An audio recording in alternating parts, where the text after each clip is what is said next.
जय हिंद फ्रेंड्स, कैसे हो आप सब। आई होप आप सब बहुत अच्छे होंगे। टीटेट की तैयारी चल रही थी और इस सीरीज़ में मैंने ऑलमोस्ट सिलेबस कंप्लीशन की तरफ बढ़ रहा है। ईवीएस के सिलेबस के कंप्लीशन की तरफ बढ़ रहा है। यस, है ना।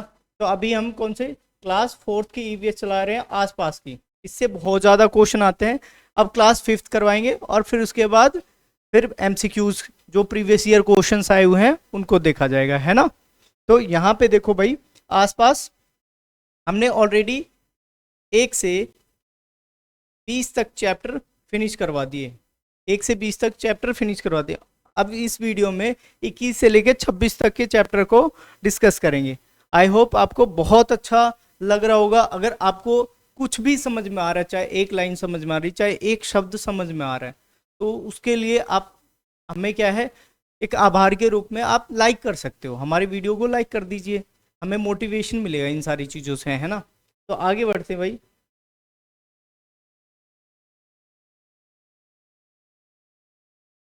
हाँ, शुरुआत करते हैं। तो ये जो चैप्टर है, इसमें क्या है कि खाना खिलाना, खाना खिलाना, ठीक है। खाना खिलाना हम हमारी हिंदू परंपरा में है। वैसे हिंदू परंपरा में नहीं, हर धर्मों में है। भंडारा, भंडारा करना, ठीक है। भंडारा करना, बस इनका नाम हर जगह पे अलग अलग है। हर जगह पे क्या है, इनका नाम अलग अलग है। अलग अलग कैसे है उसके बारे में डिस्कस करते हैं इस वीडियो में। सबसे पहले क्या है, गुरुद्वारे में एक साथ मिलकर खाना पकाने और खाने को क्या कहते हैं, लंगर कहते हैं। जैसे हमने एक कॉमन शब्द लिया भंडारा, तो गुरुद्वारे में जो भंडारा होता है उसको क्या कहते हैं, लंगर कहते हैं। क्या कहते हैं, लंगर कहते हैं। भंडारा ना कह के क्या कहेंगे, लंगर कहेंगे। क्या कहेंगे, लंगर कहेंगे। इस बात को समझ में आ रहा है। यहाँ पे क्या है, कड़ाह प्रसाद। कड़ाह मतलब कढ़ाई, कड़ाह मतलब कड़ाह किसे है, कढ़ाई से है। कड़ाह प्रसाद एक प्रकार का क्या है, हलवा है। कड़ाह प्रसाद क्या है, एक प्रकार का क्या है, हलवा है। एक प्रकार का क्या है, हलवा है। हलवा है। और किससे बनता है, आटा, घी और पानी से मिल से बनता है, ठीक है। इन सबसे एक डिश तैयार होती है जिसको कड़ाह हलवा, कड़ाह प्रसाद कहेंगे, या हलवा होता है एक प्रकार का, ठीक है। आगे बढ़ जाते हैं। गुरुद्वारे में आप जरूर गए होंगे, अगर नहीं गए हैं तो जानना चाहिए, है ना। अब आ जाओ यहाँ पे अगले पॉइंट पे। अगला पॉइंट क्या कह रहे हैं, देखो भाई, पोचमपल्ली। पोचमपल्ली बहुत मशहूर जगह है। पोचमपल्ली, पोचमपल्ली से क्वेश्चन बहुत ज्यादा इंपॉर्टेंट, ये जो टॉपिक है इंपॉर्टेंट है इसमें से, ठीक है। लास्ट वाली theme, six themes, things, things, एक minute, things we make and do, ये वाले से चीज़ें जो हम बनाते और करते हैं, वहां से सिक्स थीम से आया हुआ क्वेश्चन। पोचमपल्ली इंपॉर्टेंट टॉपिक है। तो यहाँ से क्वेश्चन, अब मैंने बताया ना, जितनी थीम है हर थीम से क्वेश्चन आएंगे, हर थीम से क्वेश्चन आएंगे। तो ये वाला थीम है इंपॉर्टेंट, पोचमपल्ली। तो पोचमपल्ली कहाँ पे है, पोचमपल्ली एक तरीके से क्या है, आंध्र प्रदेश का एक जिला है। मुख्तारपुर गांव है, आंध्र प्रदेश के एक जिले का नाम है पोचमपल्ली। अब देखो, सबसे पहले एक गांव है मुख्तारपुर। क्या है, मुख्तारपुर। मुख्तारपुर एक छोटा सा गांव है। वो किसके अंदर आता है, वो आता है पोचमपल्ली, पोचमपल्ली।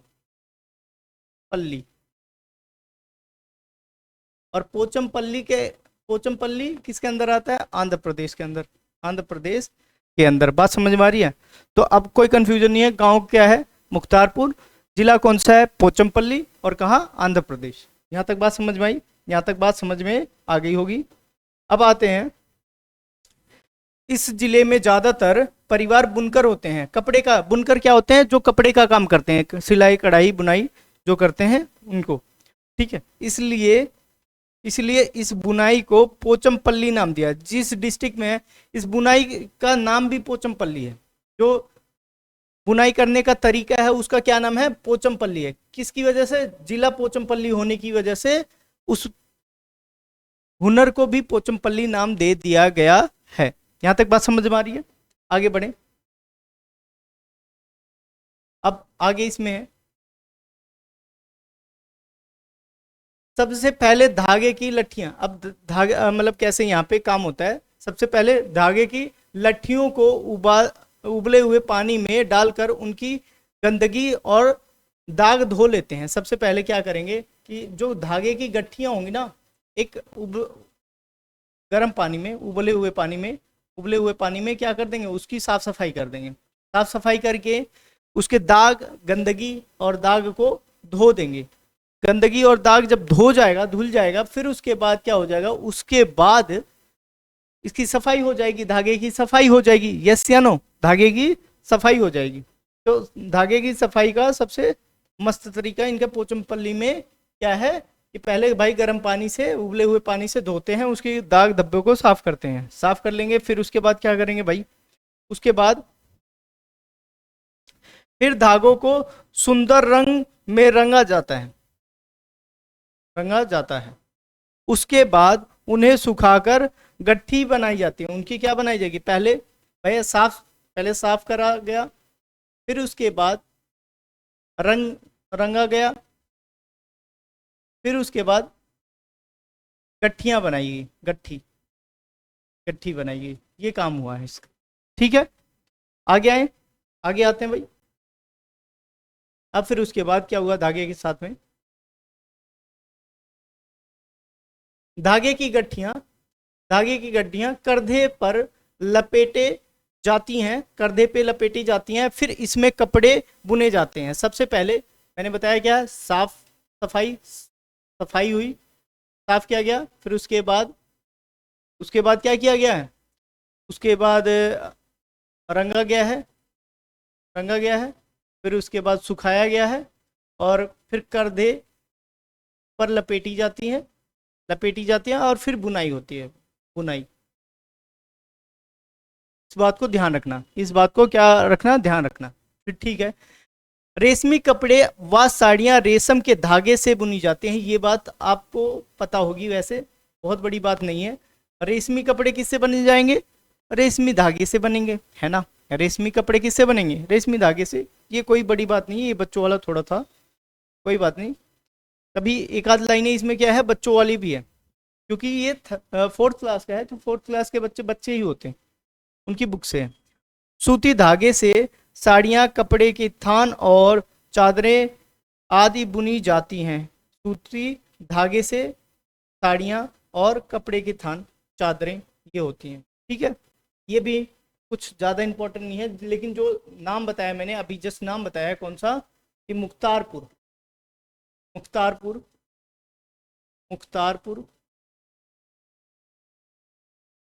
पोचमपल्ली,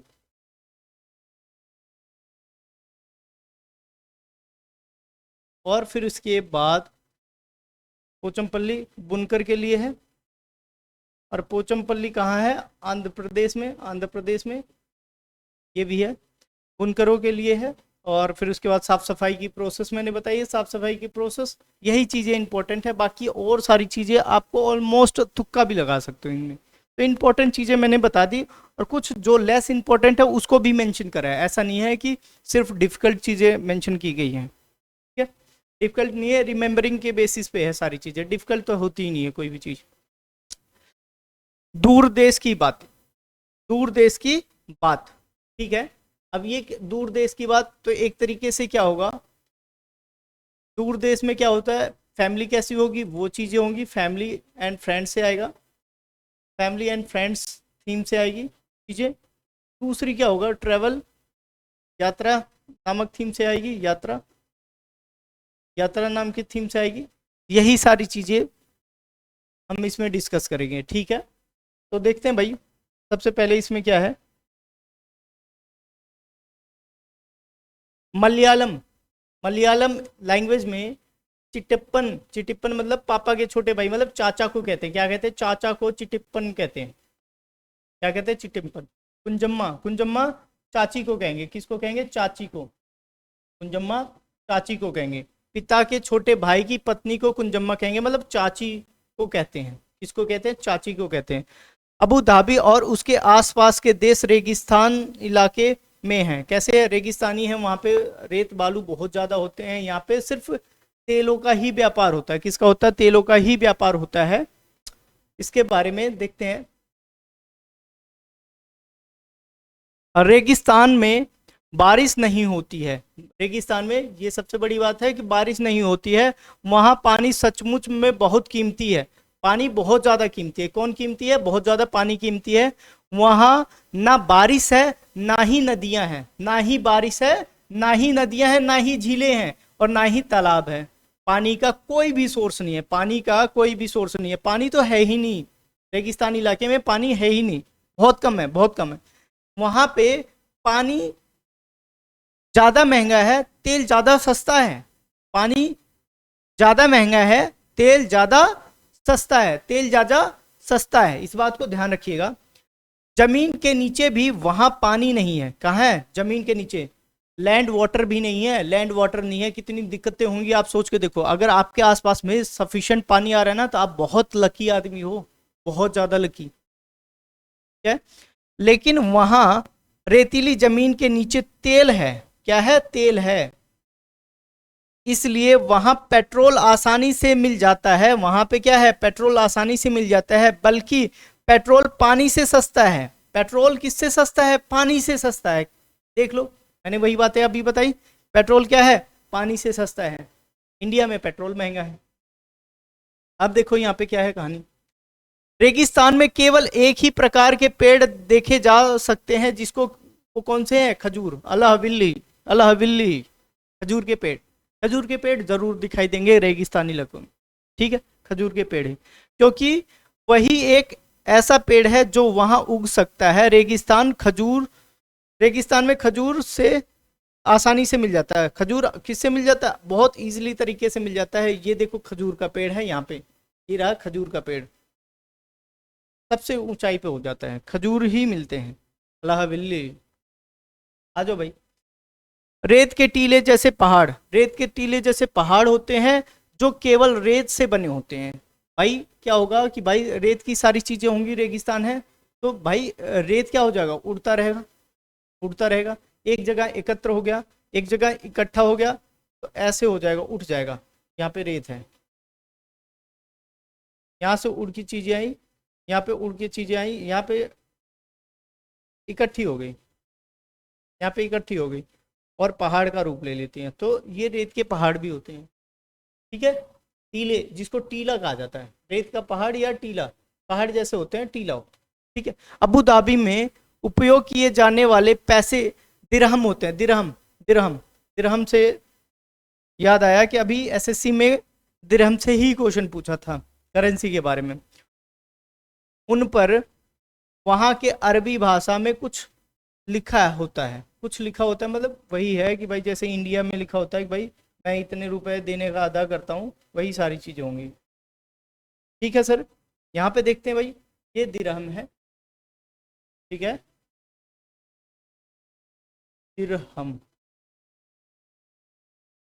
ठीक है, वहाँ के प्रिंस की, वहाँ के राजा की, वहाँ के किंग की ये फोटो है। और अरबी भाषा में फिलहाल तो इसमें तो नहीं दिखा, इसमें ही लिखा है, लिखा होता है। और फोटो मैंने नहीं लगाई है, तो लिखा होता है अरबी भाषा में लिखा होता है। तो यहाँ से एक बात पता चलती है, अबू धाबी में कौन सी भाषा है? अबू धाबी में कौन सी भाषा है? अरबी भाषा है। यहाँ से पकड़ना आना चाहिए आपको क्वेश्चन के। ठीक है, आगे आते हैं। अब फिर इसके बाद, गर्मियों के कारण लोग खिड़कियां नहीं खोलते। यहाँ पे गर्मियों के कारण क्या है? खिड़कियां नहीं खोली जाती हैं। गर्मियों के कारण क्या है? खिड़कियां नहीं खोली जाती है, नहीं खोली जाती है। जहां सब होते हैं वहां एयर कंडीशन होता है। क्या होता है? जहां सब होते हैं, गर्मी की वजह से बचने के लिए एयर कंडीशन होता है। गर्मी की वजह से वहां के लोग ढीले ढाले सूती कपड़े पहनते हैं और पूरे शरीर और सिर को ढककर रखते हैं। इससे वे तेज धूप से बच सके। किससे बचना है? तेज धूप से बचना है। किससे बचना है? तेज धूप से। एक मिनट, एक मिनट।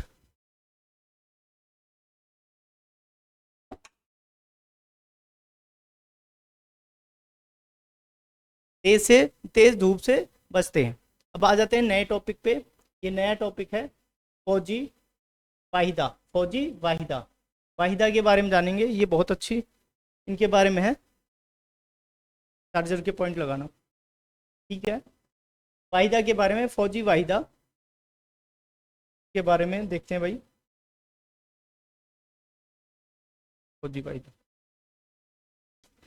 धन्ना मंडी जम्मू के राजौरी जिले में है, ठीक है। गांव क्या है उनका? धन्ना मंडी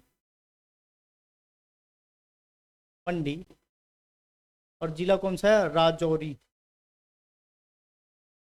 राजौरी जिले में। और ये कहाँ है? JNK, जम्मू कश्मीर। जम्मू कश्मीर, कश्मीर में नहीं, जम्मू में। कहाँ पे है? जम्मू में, जम्मू में।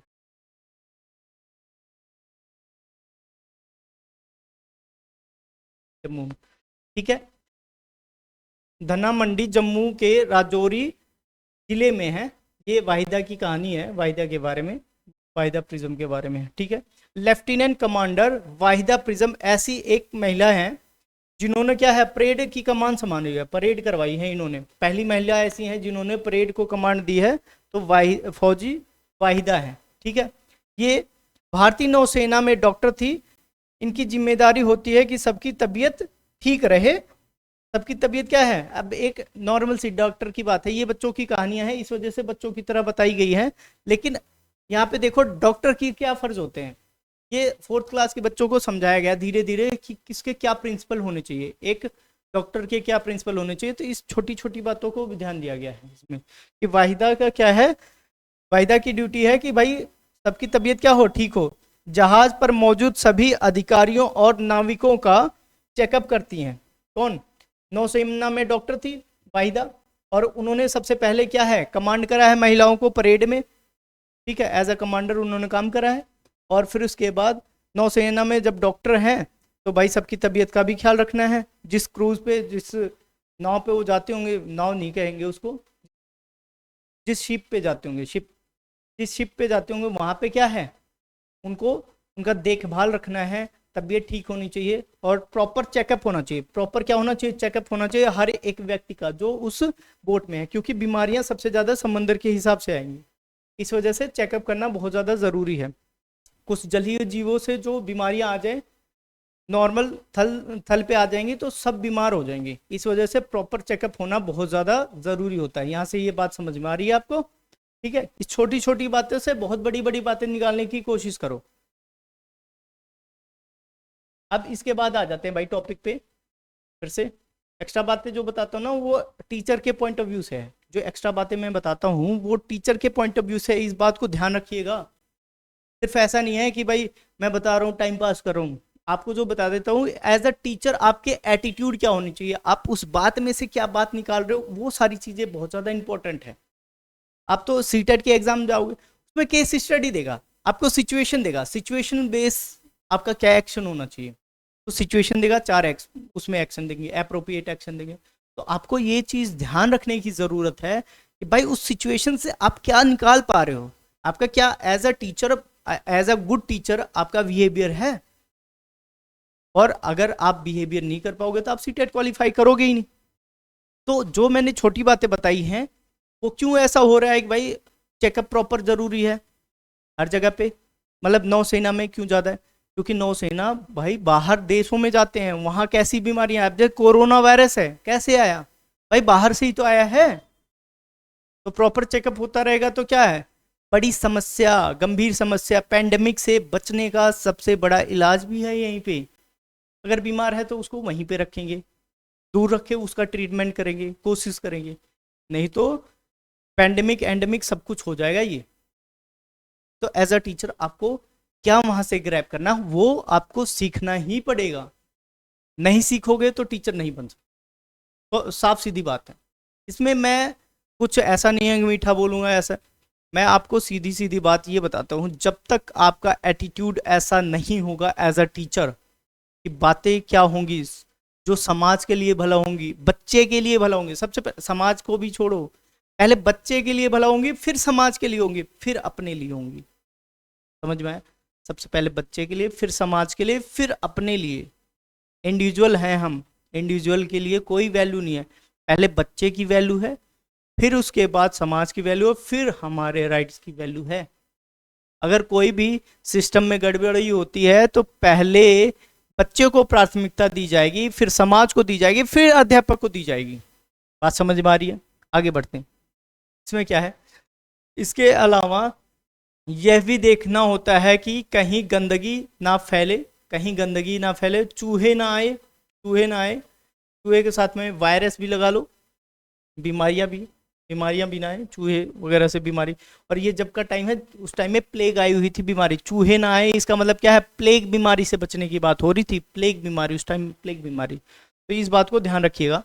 और फिर उसके बाद जब परेड होती है, जब परेड होती है तो उसके पीछे 4 टुकड़ियां होती हैं और पूरी परेड में 36 निर्देश देने होते हैं। कितने? 36 निर्देश। इस बात को ध्यान रखना, 4 टुकड़ियां। परेड जो कमांडर है, कमांडर परेड में, कमांडर, कमांडर,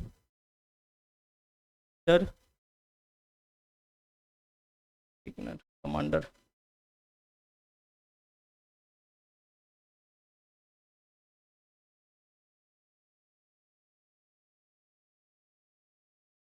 फिर उसके बाद कमांडर के पीछे 4 टुकड़ियां, 4 ग्रुप्स में डिवाइड होंगे।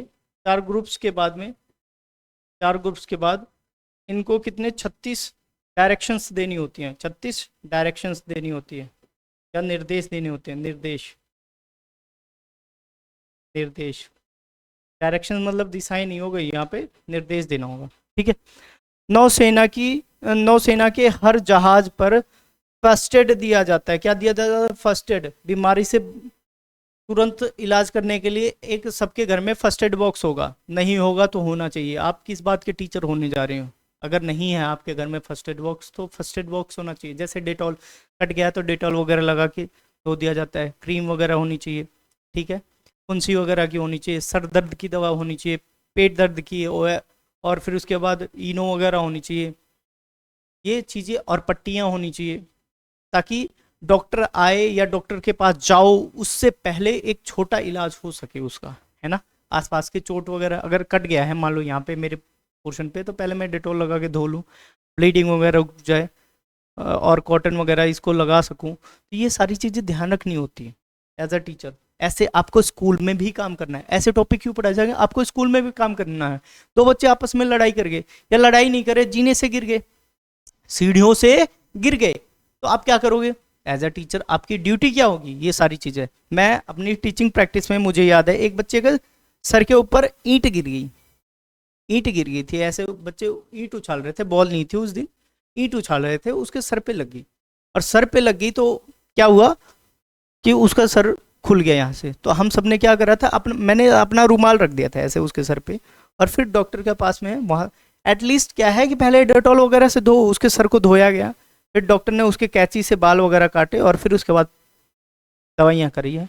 तो बहुत बड़ी बात हो जाती है। इस बात को ध्यान रखिएगा कि भाई फर्स्ट एड होना बहुत ज़्यादा ज़रूरी है, और एज अ टीचर आपके लिए तो अनिवार्य है। कब गंभीर समस्याएं आपके साथ आ जाएं वो पता नहीं चलेगी। ठीक है।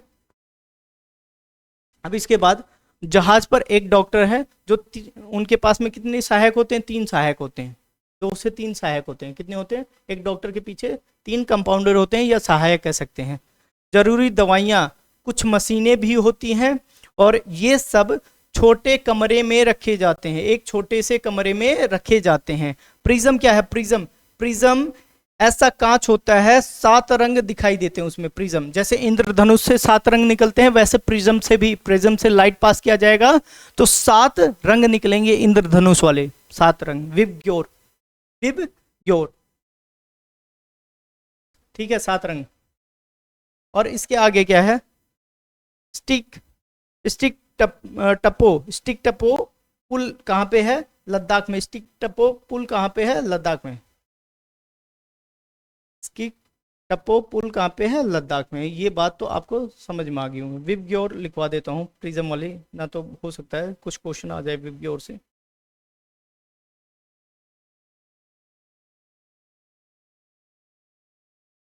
एक, दो, तीन, चार, 5, 6, 7, कितने हैं? 7 हैं। सबसे ज्यादा,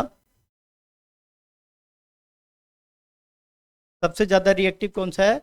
वायलेट है। और सबसे कम रिएक्टिव क्या होता है? रेड है, इस चीज़ को ध्यान रखना। वैसे साइंस का टॉपिक है ये, है ना, light topic 11th class 10th class में है, लाइट टॉपिक है, लाइट लाइट नाम से है। रिफ्लेक्शन और रिफ्रैक्शन, यहाँ से स्नेल लॉ वगैरह लगते हैं उसमें। आ जाते हैं भाई। अभी तक आप हमारे चैनल पे हैं तो भाई कुछ ना कुछ हम अच्छा दे रहे हैं, यूनिक दे रहे हैं, तो आप प्यार दे सकते हैं लाइक करके, शेयर करके, सब्सक्राइब करके, क्योंकि ये क्वालिफाइंग एग्ज़ाम है। तो आप भाई प्यार कीजिए, आपसे ही उम्मीद है, आप ही करोगे, आप ही हमारा नाम करोगे। हमें मोटिवेशन क्या मिलता है पता है? आपके एक कमेंट पढ़ के, सर आप बहुत अच्छा करवा रहे हो, सर आप कंटिन्यू करवाओ। हमें बहुत ज़्यादा पता, आपको पता होना चाहिए कि हमारी छाती चौड़ी हो जाती है जब आप पूछते हो ना कि भाई सर यहाँ पे आपने बहुत अच्छा करवाया, या ऐसे एग्जाम्पल दिया, हमें पूरा समझ में आ रहा है। ये जब बातें आप बोलते हो ना, तो ऐसे समझ लो मेडल देते हो हमें। क्या देते हो? मेडल देते हो। तो हमें लाइक शेयर सब्सक्राइब भी, लाइक करते हैं बच्चे, सब्सक्राइबर्स हमारे बढ़ जाते हैं, सब्सक्राइब करते हो आप तब, तो हमें भी बहुत ज़्यादा मोटिवेशन मिलता है। तो प्लीज़ सब्सक्राइब कीजिए, और thank you so much. Have you nice day.